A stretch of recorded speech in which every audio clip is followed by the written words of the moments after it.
Oh, damn, you woke up, man.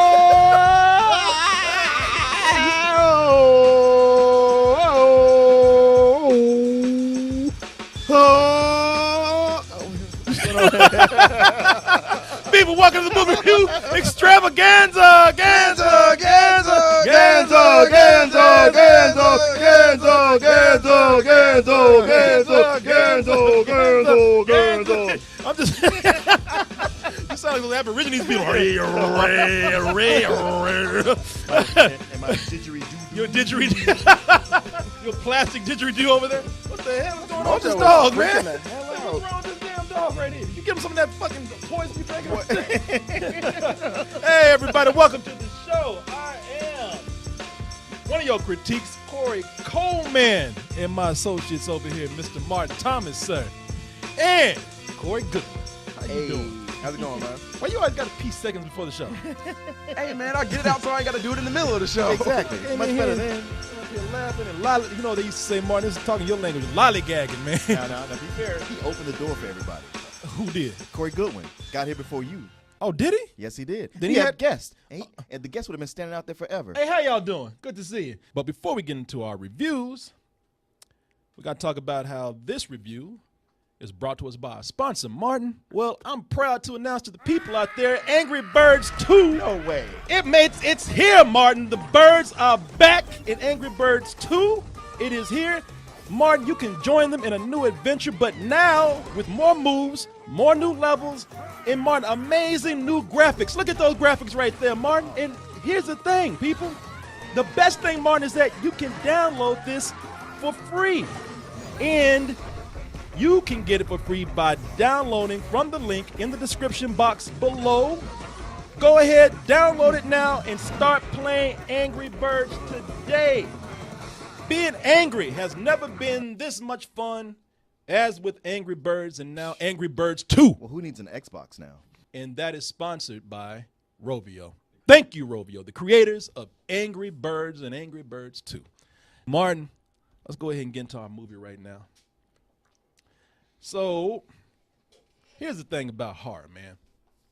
Horror can come in so many different ways, Martin. And see, y'all looking at all these ghosts and all these slashers and killers out there. Y'all thinking like, oh man, those are the real scary people. But the cool thing about horror can be anything. Horror can be as simple as that motherfucker down the street that can't even see. What are you gonna do to me? He can't even see where he's going. Got to have a stick to go over. What we going to do, beat me with that stick he got? Well, here's the deal. Out on the streets, out in daylight, maybe he can't do anything. But in his territory, in his home. In the dark, you break in his house. Oh, you don't know what he can do. And that is the premise behind the movie we're talking about right now. Don't Breathe.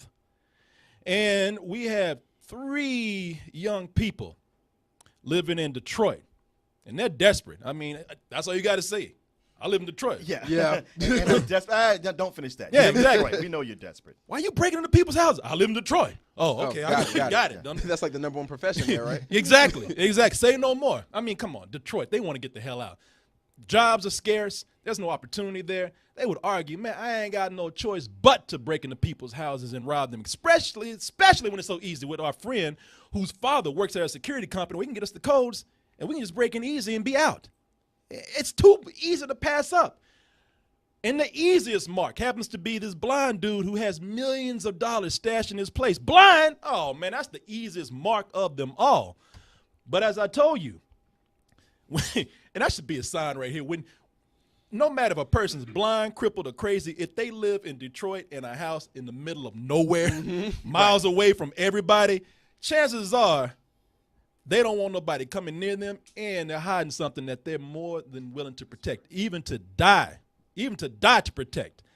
And I have to say that even though I keep using the word horror, I don't see what's so horrible about this movie. It's a thriller. Yeah, it's more like along the lines of like a panic room kind of thing. Yeah. On this. Well, you know, you could say that. Some people argue it's a thriller. Some people could say it's a horror movie.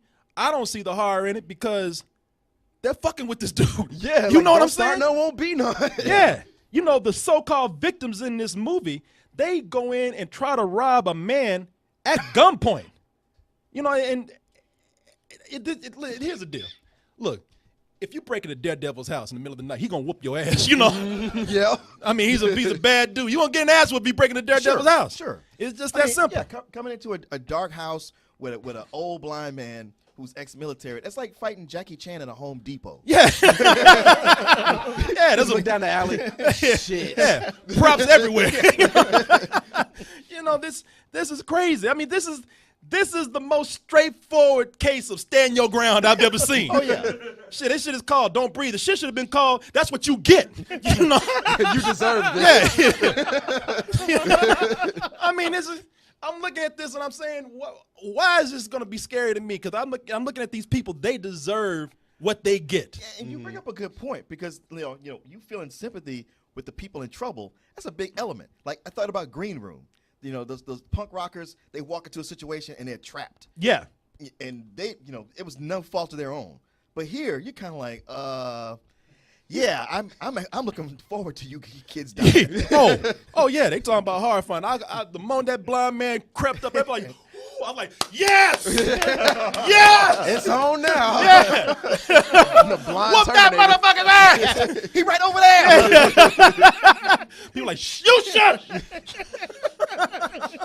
But you're probably wondering, how does this work?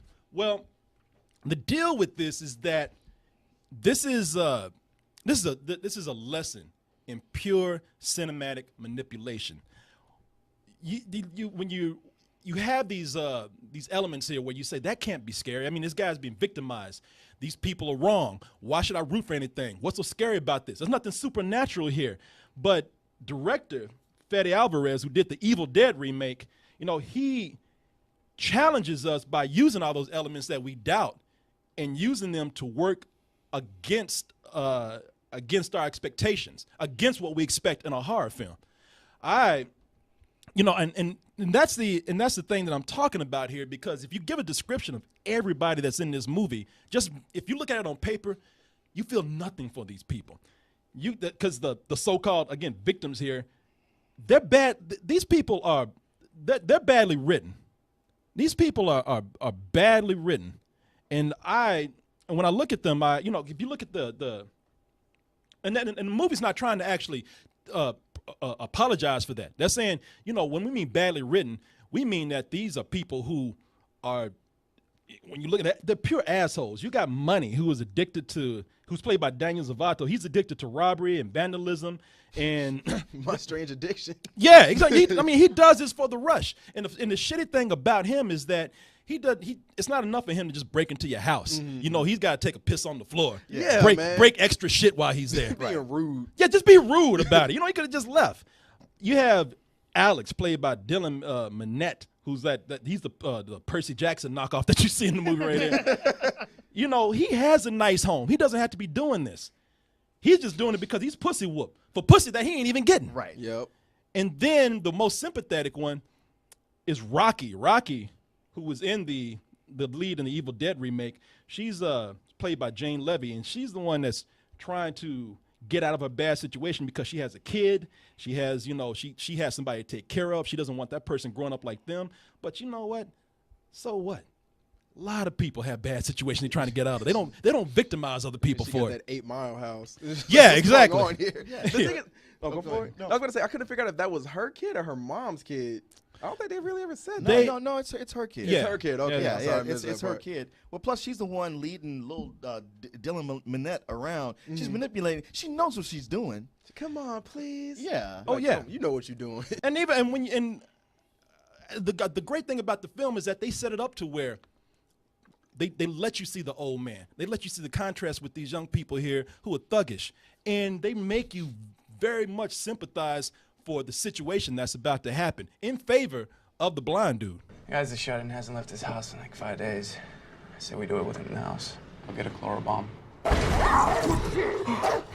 Jesus! Get out back home, Doc!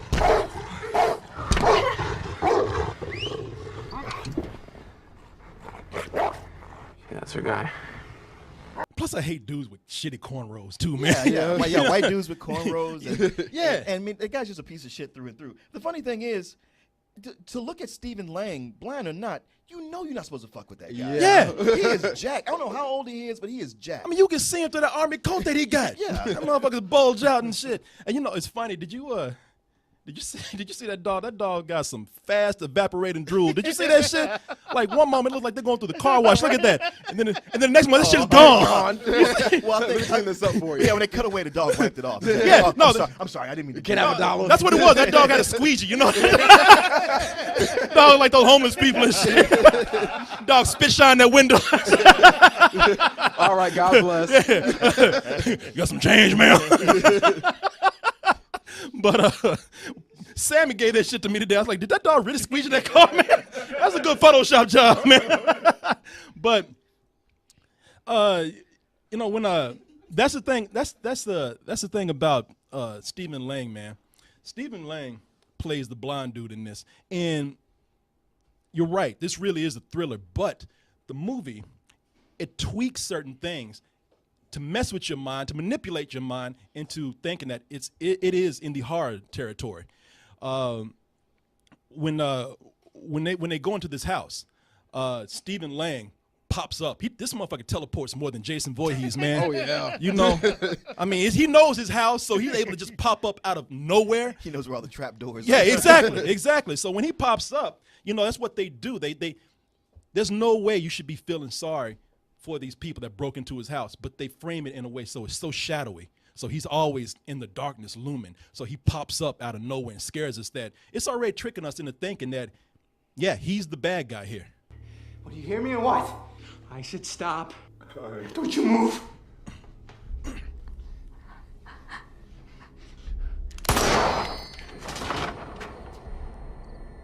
What are you gonna do now, huh? Huh?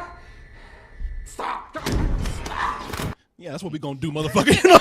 You know, don't ever ask somebody what they're gonna do when they're approaching you that way. What you think I'm gonna do? I'm gonna beat the shit out of you. That's what I'm gonna do. You have a gun on somebody, you're not supposed to let them get within 5 feet because that's what's gonna happen. Yeah, and another reason you don't feel sorry for the blind man in this, as Martin said, Stephen Lang is jacked, man. Yeah. Yes. Because you know when he puts hands on you, you ain't breaking free.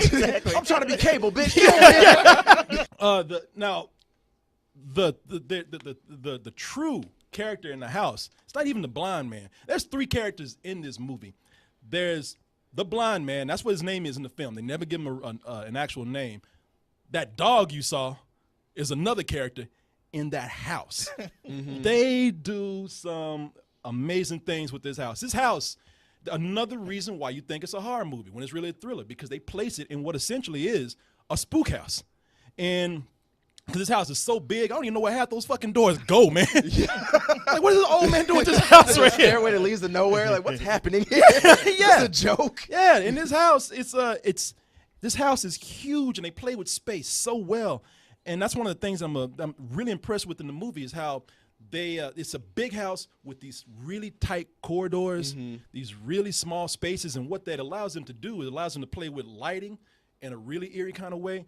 But when this shit turns into a horror video game where he just pops up out of nowhere, he starts turning that corner, you never know when he's gonna pass by you. And they know how to play with his blindness in frightening ways too. He's right there on you. If he hears you, he's on you. And these people have to dodge him because they never know when he's gonna pop up.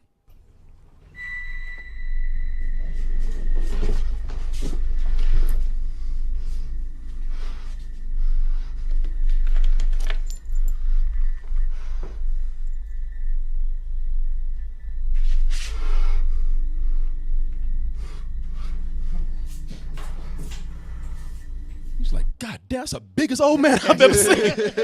He's looking like I saw Stephen Lang at Comic-Con, man. That's what I was looking at. Like, God damn. And the blind man doesn't need sight. That's the biggest trick here. I mean, he doesn't need light. He's not scared of the dark. These people are depending on their senses of sight. He's his smell, his touch, his layout of the house he knows so well. Everything is in his advantage. And I'm surprised, I'm amazed that they're able to do the kind of camera work. If you notice here, they're in those tight spaces, and they are able to maneuver that camera around. Sure. And I don't know how they did that. And like I said, there are so many rooms that they go in. The house is a maze, pretty much. I don't know where these doors lead to. I don't know what kind of thing. It's like another dimension in that shit. I expect them to actually do that hallway gag from Benny Hill.